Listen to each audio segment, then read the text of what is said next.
L'enlèvement effectué, nous pouvons les voir aux côtés de Jésus. L'Écriture nous dit que c'est le même jour connu sous la venue de Jésus. Révélation chapitre 14, le verset 1. Puis j'ai vu et regardé l'agneau debout sur le mont Sion, et avec lui 144 000 ayant son nom et le nom de son Père écrit sur leur front.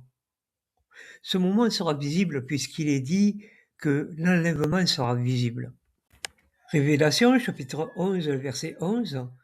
Après les 3 jours et demi de la force de vie venant de Dieu est entrée en eux. Et ils se sont mis debout, et une grande peur a saisi ceux qui les ont vus. Et ils ont entendu une voix forte venant du ciel leur dire « Montez ici ». Et ils sont montés au ciel dans le nuage, et leurs ennemis les ont vus. 2 fois dans ce verset, il est dit que les ennemis ont vu ceux qui sont montés au ciel, c'est-à-dire que les ressuscités et les vivants qui ont été changés. Nous retrouvons ce même moment en Zacharie chapitre 14 et le verset 4. Ce jour-là, les pieds se tiendront sur le mont des Oliviers qui est en face de Jérusalem à l'est. Et un peu plus loin, il est dit « Et Dieu, mon Dieu, viendra et tous les saints seront avec lui ». Vu ce qui est écrit, nous pouvons voir ce moment à l'avance et nous pouvons aussi connaître ce jour puisque le livre de la Révélation nous indique le jour avec l'arche dans le ciel, qui nous indique une date précise, le 10 Tishri, qui correspond à septembre ou octobre, selon les années, où le grand prêtre entrait dans le très saint. Le livre de la Révélation, au chapitre 11, nous donne une chronologie avec des jours pour arriver à ce moment. Nous regarderons aussi que la vision de l'arche dans le ciel se fait dans le contexte de la grande tribulation.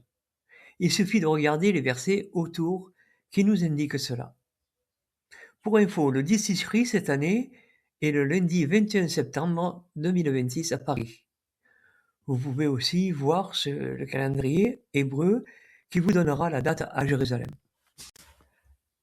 Alors, ce n'est pas seulement que le fruit de mes recherches, mais j'ai voulu vous en faire profiter. Parce que même si je me trompe quelque part, ce qui est dit est quand même biblique.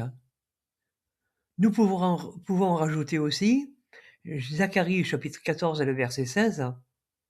Et ce jour deviendra un jour unique, connu sous le nom, le jour qui appartient à Dieu. Il n'y aura ni jour ni nuit, le soir il y aura de la lumière, et cela aura lieu en été et en hiver, et Dieu deviendra roi sur toute la terre. Il s'agit d'un jour, et non d'une série de jours, propice au 10 Tishri, mais comme je l'ai dit, ce ne sont que des recherches. Il peut y avoir des erreurs, c'est à chacun de voir. Pour ma part, je crois à ce que disent les prophètes. Ils ne mentent pas, et je me réfère à ce qu'ils disent. C'est vrai que cette façon de voir est différente de ce que disent les religions.